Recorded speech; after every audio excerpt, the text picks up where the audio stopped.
the last word with Lawrence O'Donnell starts right now. Hey, Lawrence. Hey, Jen. I heard your discussion earlier tonight about the difference between you approaching confirmation hearings during your experience in the White House and the Trump world approaching confirmation hearings, which is the most absurd version of it you could imagine. I mean, Lawrence, I had hundreds of pages of vetting documents. We had meetings until 1 and 2 in the morning. These nominees, before they even became the nominees, went through hours of meetings, right? They went through hours of meetings with legal experts, with Jeff Zients, with Joe Biden. And this is how Jonathan Karl describes it in his book, was a set of bullet points and photos to see if they sort of met the visual description he was looking for. It would have been much easier, but different kind of cabinet. And that's because Democrats in the Senate did not automatically vote for someone just because the person was nominated by a Democrat. True. Yeah. That's true. And they're going to comb through their backgrounds, their qualifications, whether they were right for the job, as they should. That's the role of the Senate. That's how our government is set up. They should continue to have that role, even though they are giving it over in our current circumstance. Yeah, I mean, the Senate is something else, indescribable these days. Thanks, Jen. Thanks, Lawrence. Have a good show. Well, as we reported here last night, Donald Trump will not have a third term in the presidency. We're beginning once again tonight with something that is not actually news, shouldn't be treated as news. Today, even Donald Trump himself gave up the game of using talk of a Trump third term as a way of diverting news attention away from the Trump cruelties, especially the denial of food to hungry people around the world and soon here in the United States.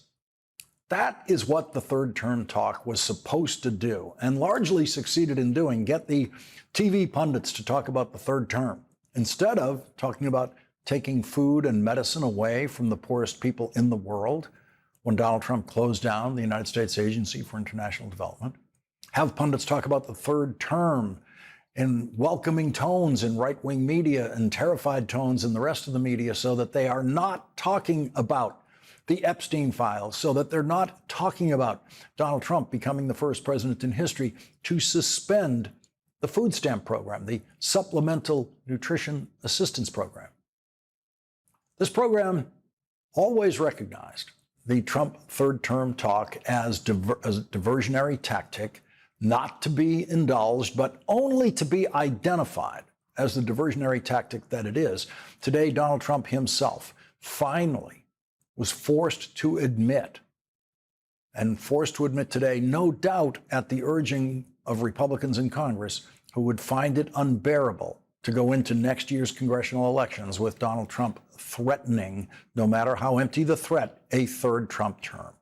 And so we reported here last night on how the Republican Speaker of the House went out of his way yesterday to make it very clear that it is absolutely constitutionally impossible for Donald Trump to run for a third term. The Speaker was forced to publicly explain what every American high school student is supposed to already know, that it would take an amendment to the Constitution to allow for a third term, and an amendment to the Constitution requires a 2/3 vote of the United States Senate, which is currently politically impossible, and a 2/3 vote of the House of Representatives, which is currently politically impossible.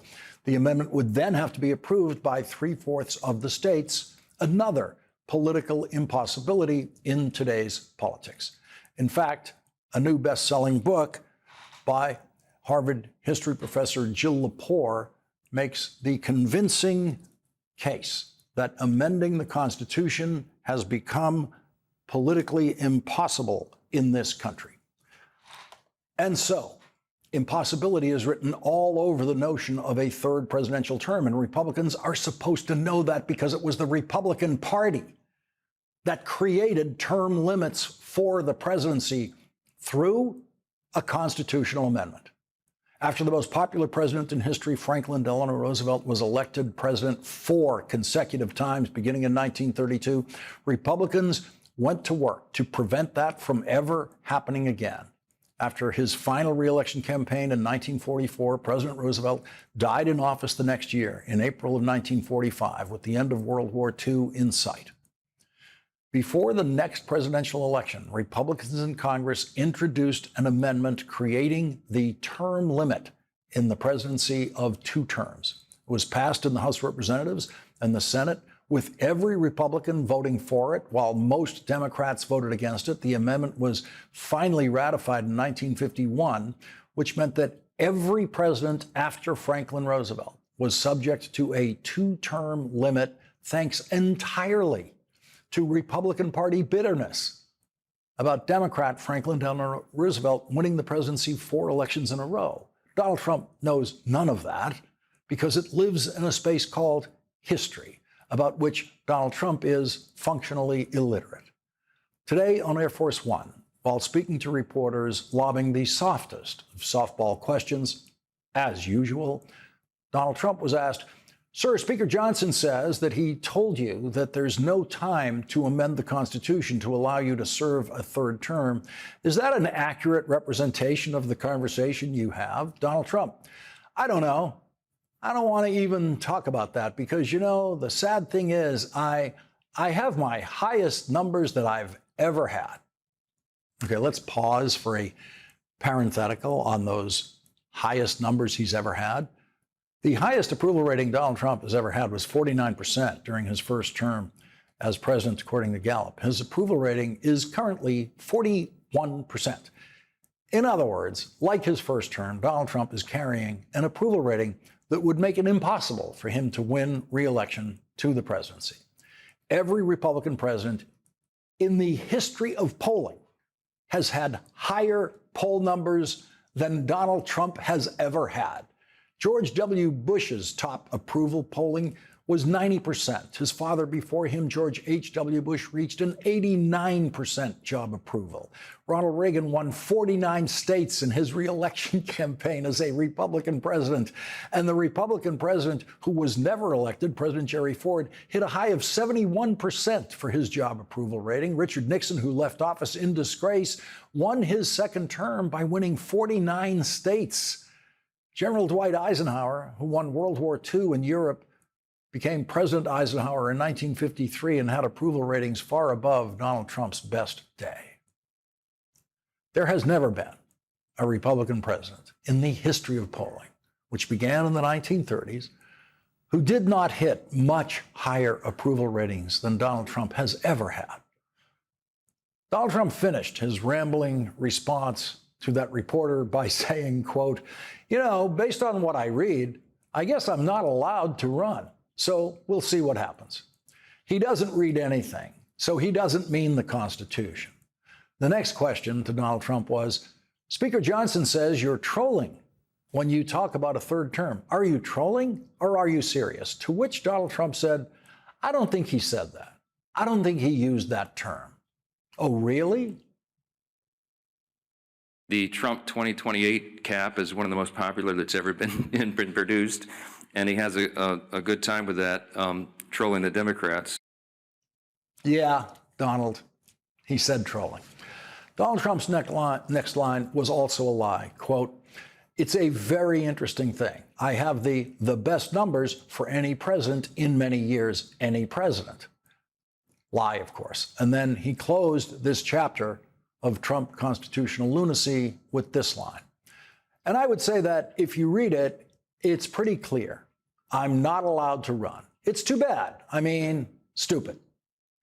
None of this means that Donald Trump, in his laziness and desperation for diversion, won't bring up the 3rd term again at some point. But what it means is Republican Speaker Mike Johnson has managed to get the message through to Donald Trump that his talk about a 3rd term could help wipe out the Republicans in next year's congressional campaigns. While Donald Trump was lying as usual to a White House press corps that didn't challenge him on any one of his lies on polling numbers or tariffs, another storm was brewing in the Trump Justice Department, where justice proved once again not to be the most important priority in a department that Donald Trump is running as an arm of his propaganda machine. Today, the Trump Justice Department placed 2 federal prosecutors on leave for telling the truth about the January 6th Capitol insurrection. Yesterday, U.S. Attorneys Carlos Valdivia and Samuel White filed a sentencing memo advocating a 27-month prison sentence for a January 6th rioter, Taylor Taranto, who was pardoned by Donald Trump for his involvement in January 6th, even though he was also facing other criminal charges after being arrested in 2023 for the possession of a gun and hundreds of rounds of ammunition while parked near President Obama's private home in Washington, D.C. on the same day that Donald Trump himself published the Obama home address on social media.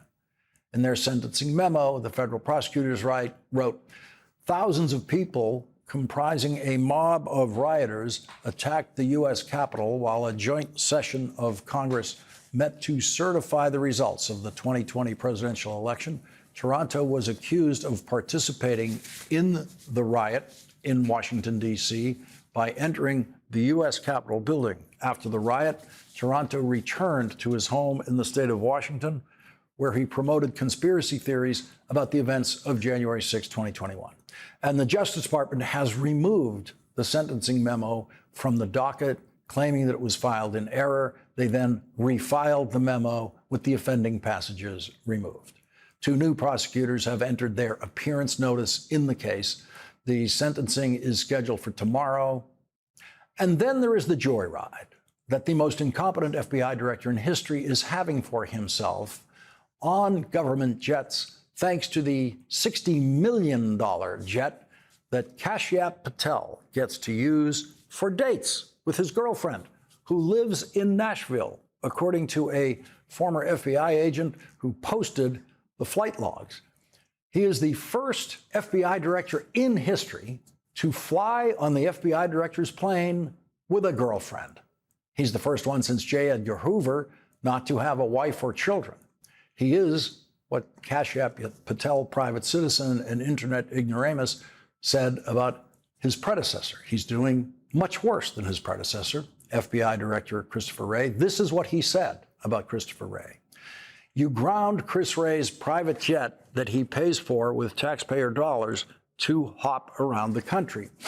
The FBI director, on the presumption that the FBI director is a competent law enforcement professional who could be called on to manage a crisis at any moment, is actually required to travel only on the jet provided for the FBI director. That is why Christopher Wray flew on that jet. That is why other FBI directors flew on that jet. But not all of them used that jet for private purposes and for private travel. And since none of them had a girlfriend to fly to on the weekends when she is singing at a wrestling match in Pennsylvania and then needs a ride home to Nashville, we can be sure that Kashyap Patel is on his way to setting a record for personal abuse of the FBI director's government plane. Kashyap Patel has picked up the nickname Keystone Cash in an homage to the Keystone Cops. The Keystone Camera Company made cameras and film and movies back in the silent movie era. And the Keystone Cops were a comically inept group of police officers who kept audiences laughing in our movie theaters back in the black and white silent movie days. But with Keystone Cash, there is never anything to laugh about. Leading off our coverage tonight is MSNBC Justice and Intelligence correspondent Ken Dilanian. Ken, I want to begin with the FBI jet, and just to stress that it is a requirement, a job requirement, that you use that jet so that the president could always be in touch with you and other things. But you supplied me with some information today that I never knew before, that not every FBI director necessarily used it for private travel. Yeah, that's right, Lawrence. It's a requirement, but that's a rather new development. I'm not sure exactly when, and that is an executive order that could be repealed at any moment. It's a policy decision, essentially, and it wasn't always the case even after 9/11. And the reason I know that is because I was on a plane flying coach to Boston with my family. At the time, one of my sons was a baby and was kicking the seat in front of him, and I leaned over to apologize to the older couple that was in the seat in front of us and coach, and it was Bob Mueller and his wife, who then the FBI director. And I looked around the coach cabin and realized that members of Bob Mueller's security detail were seated in coach. So clearly, and this was post 9/11. So, clearly Bob Mueller did not always fly on the FBI jet. But subsequently, they've made this a rule, and Chris Wray he was criticized for taking the jet with his family on vacation because he was required to do that. Could not fly commercial. So the issue here really is a matter of judgment. If you're the FBI director and you can't fly commercial, to what extent do you allow yourself to be jetted around on the taxpayer's dime for purely personal trips? And in this case, it's so egregious. And we see the flight records. The FBI is not commenting, so we can't say for certain that Kash Patel was on that plane, but we could just infer because we're seeing that the plane went to State College, Pennsylvania, where his country singer girlfriend happened to be appearing at a wrestling event, and then it went to Nashville, where she lives. And we've reported in the past there have been several trips by that jet and another FBI jet to Nashville, also trips to Las Vegas, where Kash Patel has turned up at Ultimate Fighting events and other professional sports events. So the issue with him is he doesn't seem to have a regulator. Wherever he decides to go, he's happy to take the jet, whether it's a sporting event or an event with his girlfriend, and people are noticing that, and particularly at a time when there's a government shutdown. This is a Gulfstream 550. It's a $60 million jet. It's a beautiful, plush executive jet, and he's flying around the country, and we are all paying for that. And he managed to get photographed with the girlfriend, proving that he was at that event in Pennsylvania. Ken, there's so many strange elements of this pushing aside these federal prosecutors, probably on the way to trying to fire them, for simply describing January 6th in their sentencing memo, something that the judge already knows about, the judge in this case. And so tomorrow is a sentencing hearing where the judge will have this sentencing memo where he knows, following the news of this, what they've done. He knows that they pulled out the paragraph about January 6th. There won't be any mystery about that in court. No, we've all seen it. That's what's so remarkable about this, Lawrence, is this attempt to rewrite history in plain sight as we all see what they've done. Not only did they remove the passages about a mob of rioters attacking the Capitol on January 6th, they also removed the passage about Donald Trump essentially tweeting, revealing on social media Barack Obama's address in Washington, which then allowed this defendant to go there with illegal weapons, which is the subject of this case. That passage was also removed. Interestingly, the sentencing memo otherwise is very similar to the previous one, and it calls for 27 months confinement for this defendant, just as the previous one did. So the issue had nothing to do with this defendant and what then the sentence the prosecutors call for. It was only how they characterized January 6th and Donald Trump's conduct. And what's another remarkable thing to me is they didn't just admonish these prosecutors, order them to file a new sentencing memo. They locked them out of their devices, locked them out of their offices, and escorted them out of the U.S. Attorney's Office in Washington, D.C. And they knew that everyone in the Justice Department would hear about that and would be talking about it because, in my view, it's the message they wanted to send. You run afoul of the received truth at your peril, whether you're a career low-level prosecutor or a senior official. You have to do what Donald Trump wants done, and what he wants done is no mention of January 6th as a riot where a mob of rioters attacked the Capitol. So that's what happened, and that message was sent. Ken Dilanian, thank you very much for starting off our coverage tonight. You bet. Thank you. And coming up, our next guest is a former federal prosecutor who worked there before Donald Trump corrupted the Justice Department. Mikey Sherrill is now a Democratic candidate for governor in New Jersey, where she holds a small lead with early voting already underway before Tuesday's election. Mikey Sherrill joins us next.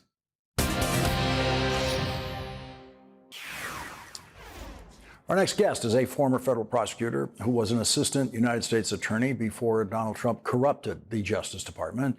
She is now a Democratic member of Congress and candidate for governor of New Jersey, where early voting is already underway. Democratic candidate Mikey Sherrill has maintained a lead over her Republican challenger throughout the campaign. But in the latest polling, that lead is now within the margin of error of that poll. showing Congresswoman Cheryl 5 points ahead. Donald Trump created a new burden for Republican candidate Jack Ciattarelli by announcing that he, Donald Trump, wants to eliminate federal funding for a new tunnel connecting New Jersey and New York City, thereby killing the project called the Gateway Tunnel that would ease commuting for people living in New Jersey. The New York Times reports Representative Mikey Sherrill, the Democratic candidate for governor of New Jersey, seized on the decision. She promised to fight this tooth and nail and sue the Trump administration, and contrasted herself with her Republican opponent, Jack Ciattarelli, who she said had pledged to never take the Trump administration to court. 2 weeks later, Mr. Trump announced that the rail project had been terminated. Both candidates pounced. Ms. Sherrill again tied her opponent to the decision, while Mr. Ciattarelli said he would have a better chance of working with Trump administration officials to change their minds. President Obama is scheduled to campaign with Mikey Sherrill in Newark, New Jersey on Saturday. The Sherrill campaign released the candidate's closing message to New Jersey voters in this ad. We know what we need to get done here in New Jersey. As I talk to thousands of New Jerseyans, as I talk to people up and down the state from every different background, every single person has a story about how in this country, their family was provided opportunity that they wouldn't have been provided anywhere else in the world. How in this country, opportunity opened up to them so they were able to have access to things that their mom and their grandma never would have thought possible. That is what has been so iconic the world over. It is known as the American dream, the idea that you want to succeed, you want to build something for your families, you want your kids to do just a little bit better. And so many of us have experienced that. That's what we're fighting for.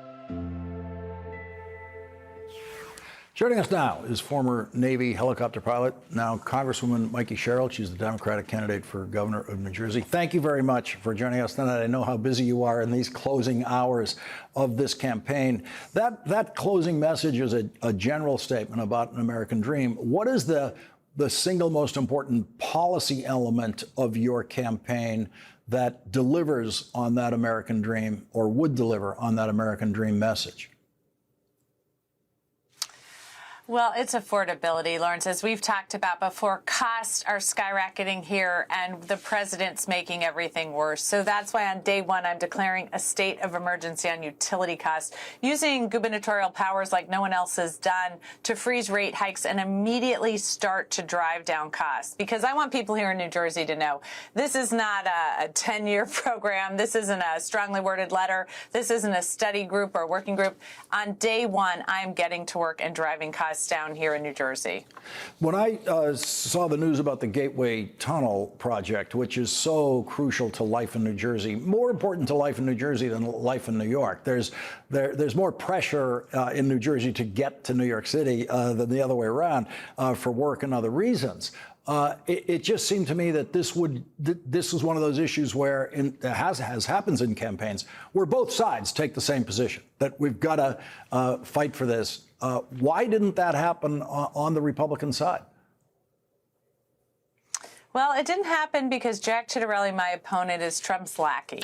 So instead of leading, he is following Trump in whatever he decides to do. In fact, Trump himself tweeted that Jack's constantly texting him or calling him for assurances.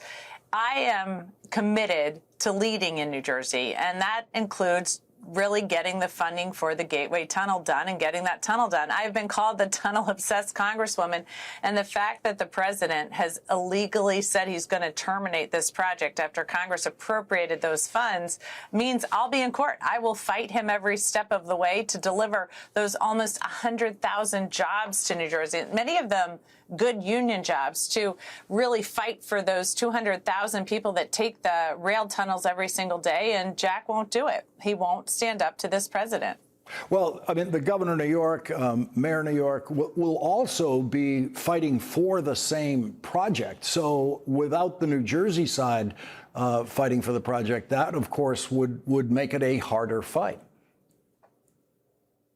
Certainly, and we know that when Jack was last in office in the Assembly, he did not fight for the ARC Tunnel, a previous incarnation of the Gateway Tunnel, and he has actually said that he would cut some of the transit lines, as I have a vision to build out public transit, because we know how hard it is to get around New Jersey in too many cases. So again, I'm going to fight for people to get to and from work, to get to and from the shore, to not have to sit in traffic for hours, to get home to their families, and Jack's going to do whatever Trump tells him to do. So that's why I'm fighting so hard for opportunity here, to make sure that we can drive down costs, to make sure people have better job opportunities that they can get to and get back and forth, and to constantly focus on just what it is that's keeping people up at night. You know, I often tell families, whatever's keeping you up at night as your governor, it's going to keep me up at night. One of the issues that governors are always under pressure on is education. And it's one of those issues where the voters are not sure exactly where to assign responsibility for what. What would you tell New Jersey voters a governor can do about the education system? So I'm the mom of 4 kids. My oldest is 20, my youngest is 13. So as many parents will know, that means my family and I went right through COVID. And we still need to address learning loss, which is why I've constantly been focused on things like high-intensity tutoring, evidence-based to help kids catch up. I've worked on it at the federal level and worked with some of our senators who are doing it at the state level so we can expand that. I'm also going to continue to fund teacher retraining for phonics-based education. Our 3rd grade reading scores are not where they need to be. And as many people in education will tell you, you learn to read until 3rd grade, and then you read to learn. So you really need to have those skills if you're going to continue your education. And we have a mental health crisis in our schools. I've seen too many kids really struggling right now, and everything online makes it a lot worse. So I'm passing my kids' online safety agenda when I get into office, making sure we have age-appropriate design code, and then pushing more mental health resources into our schools. We're going to be covering the election here Tuesday night. You want to give us a prediction on when we'll be able to call New Jersey? Well, I'd love it to be like my primary. We had an incredibly competitive primary, and I think it was called within 20 minutes afterwards. So we shall see. We are hoping. We've got a lot of early vote in, and we're going to continue to get every vote out here in New Jersey. So far, the momentum on the ground's great. The early vote numbers look wonderful. We are on a 21-county bus tour, so anyone who wants to get involved, we could still use the help as we race through the tape. MikeySherrill.com. Please go to it. Please volunteer to make phone calls, chip in, text bank, knock on doors. We would love the help. Democratic candidate for governor of New Jersey, Michael Sherrill. Thank you very much for joining us tonight. Thanks so much for having me. And Rachel and I will be here for MSNBC's election night coverage Tuesday, starting at 7 p.m. Eastern. And coming up, rarely do I find myself underestimating how bad things are in Washington, but our next guest described the situation as far worse than I thought when he said the Speaker of the House, quote, has basically abolished the House of Representatives. That came from the highest procedural authority in the House, the top-ranking Democrat on the House Rules Committee, Congressman Jim McGovern, who will join us next.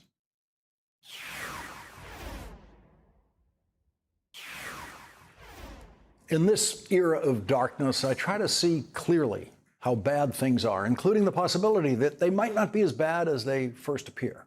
Rarely do I find myself underestimating how bad it is, but it appears I did exactly that last night when I talked about Mike Johnson giving the Republicans in the House of Representatives a 6-week vacation for the last 6 weeks.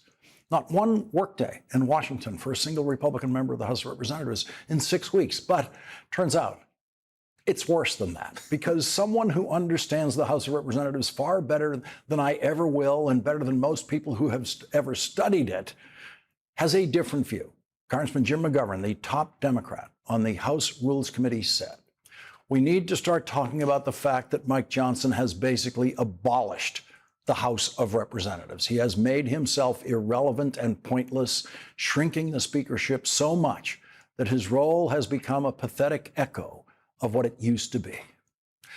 I knew Mike Johnson was a pathetic echo of what speakers used to be, but I had not seen the full institutional destructiveness of what he has done. What Mike Johnson has done to the House is the procedural equivalent of what Donald Trump has done to the East Wing of the White House. And while the Senate has technically stayed in business while the House has been shut down, the Republican leader of the Senate disgraced himself today in a way that no Republican leader in the Senate before him ever would have. The Republican Senate Majority Leader John Thune today personally blocked an attempt by Senate Democrats to pass a bill that would specifically fund the Supplemental Nutrition Assistance Program, a bill that would have passed with possibly dozens of Republican votes if John Thune had just allowed it to come to a vote. And so John Thune personally killed a legislative solution to the hunger crisis that is going to be created by Donald Trump refusing to fund the Supplemental Nutrition Assistance Program, even though the funding exists in the relevant department and is ready to pay for that food. Bob Dole was by far the most honorable Republican leader of the United States Senate who I have known. And when I was working on the Democratic side of the Senate and Bob Dole was the leader of the Republican side of the Senate, there wasn't a day that I didn't respect his principled opposition to some of the things that we were trying to do. And often enough, the Democratic side of the Senate would welcome Bob Dole's cooperation in what we were trying to do. It was Bob Dole who created the food stamp program in a legislative partnership with the most liberal Democratic member of the United States Senate at the time, George McGovern.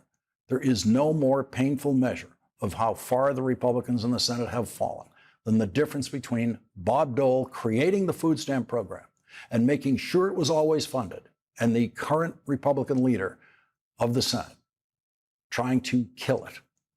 Joining us now is Democratic Congressman Jim McGovern of Massachusetts. He's the ranking member of the House Rules Committee and a member of the House Agriculture Committee. And the House Agriculture Committee is, of course, where the food stamp program is located. It was located by Bob Dole because he thought this is good for his agricultural state with the excess food that's produced. This is what we can do with it. Absolutely. And I miss the days of Bob Dole and George McGovern. I mean, where Democrats and Republicans found common ground. You didn't have to agree on everything to agree on something. And Bob Dole and George McGovern came together and said, feeding hungry people and helping our farmers is something we can agree on. And that's missing right now. And, you know, you mentioned my comments about Mike Johnson. I mean, this is unprecedented. I mean, even if the Senate were to act on a freestanding bill to fund the SNAP program, the House is not meeting. We haven't met in formal session in 6 weeks. I mean, Republicans are home, like on vacation or laying on the couch. I don't know where the hell they are.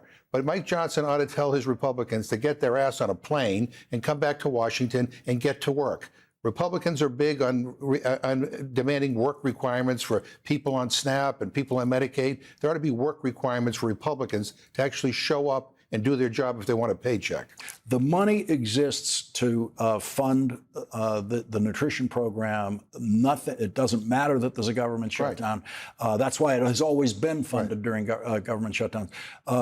So explain exactly where the money is right now, how it is normally used. And this is what the states are suing about, is use that money that you're supposed to use. Right. And I'm grateful to the attorney generals for suing. And I think tomorrow in Massachusetts, before federal courts, this topic will be heard. And I trust the judge will rule that Donald Trump has a legal obligation to spend that money. There's a contingency fund.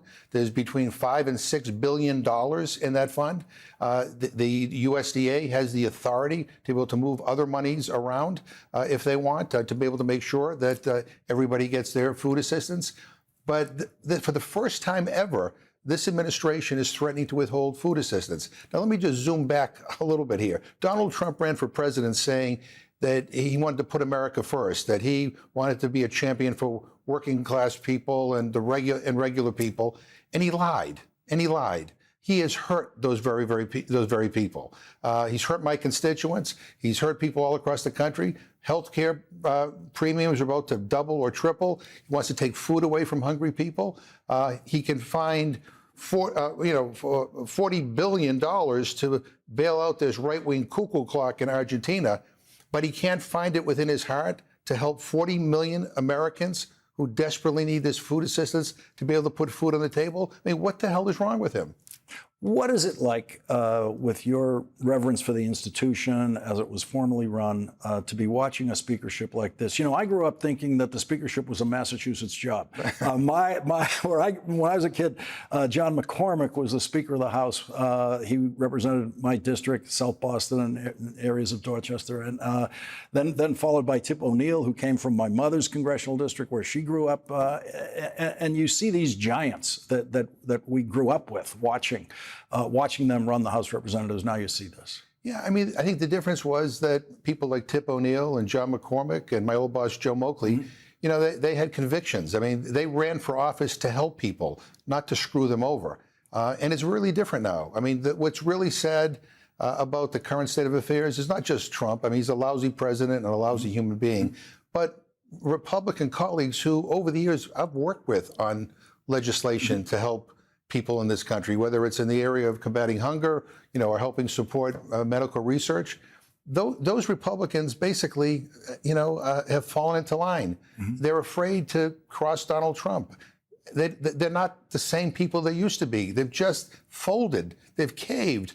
And it's really sad to watch, not only for the institution, but for the future of this country. People are being hurt right now under this administration. And even before this crisis, we had a hunger problem in America. 46 million people hungry in the richest country in the history of the world. We should be ashamed. And the reason why is because, quite frankly, SNAP is an inadequate benefit. On average, it's about $2.30 per person per meal. That's ridiculous. And that's the benefit they're going after. This is unconscionable. And, you know, people have had it, and Democrats are fighting back, and we're going to keep on fighting back. And, you know, whether it's in the courts or in the court of public opinion, you know, we're not going to turn our backs on people who need food and people who need health care. Congressman Jim McGovern, I hear the voice of Joe Moakley and Tip O'Neill and this kind of Massachusetts delegation fight. Thank you very much for joining us. Thanks for having this conversation. Thank you. And coming up, Donald Trump told his standard lie about tariffs to the White House press corps again today, proving that most of the White House press corps, just like Donald Trump, have no idea what a tariff actually is.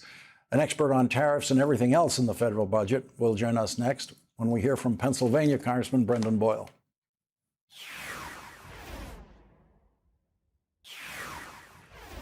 Donald Trump spent the day lying about tariffs as usual and getting defeated in the United States Senate once again on his tariffs. The Senate voted 50-46 to block Donald Trump's tariffs imposed on goods imported from Canada. 4 Republicans, led by Senator Rand Paul, joined the Democrats in that vote against Donald Trump's tariffs.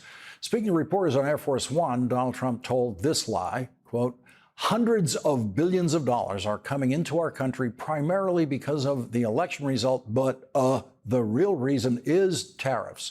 The tariffs are coming in." No, they are not. All of the tariff money that is pouring into the United States Treasury comes only from American taxpayers in this country who pay the Trump tariffs in this country when foreign goods arrive in this country. Donald Trump did not face a single White House reporter who appears to know what a tariff is. And every White House reporter, as usual, allowed Donald Trump to get away with his other lies about tariffs, including, quote, "We're building up great wealth because of tariffs." No, the United States Treasury is taking American wealth away from American taxpayers in the form of tariffs collected only from American taxpayers. No foreign country has ever paid an American tariff and never will. The press corps that has access to Donald Trump is the most policy-ignorant press corps in the history of presidential coverage, and their ignorance enables Donald Trump to spread his ignorance. There are solid exceptions to this in the White House press corps, but Donald Trump usually doesn't allow those reporters to ask questions, and if they do, he ignores them or shouts them down, and the rest of the press corps is failing you and this moment in history every day. Joining us now, a governing policy expert, Democratic Congressman Brendan Boyle of Pennsylvania. He is the top-ranking Democrat on the House Budget Committee and a member of the House Ways and Means Committee. And of course, Congressman, it's the House Ways and Means Committee that has constitutional jurisdiction over tariffs. The president doesn't, and the Senate tried to prove that again today with that vote. Yes, that's right. In fact, the House Ways and Means Committee, the oldest committee in Congress, the only one specifically mentioned in the Constitution, right there, vested in Article 1, lies that power.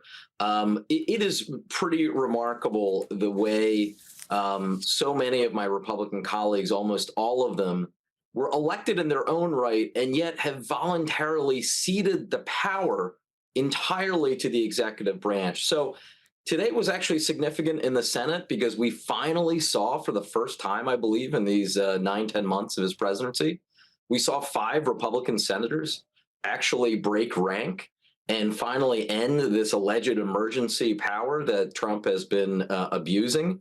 The downside, however, of course, is the bill now has to come over to the House of Representatives, which is apparently closed for business, as my colleague Jim McGovern was explaining.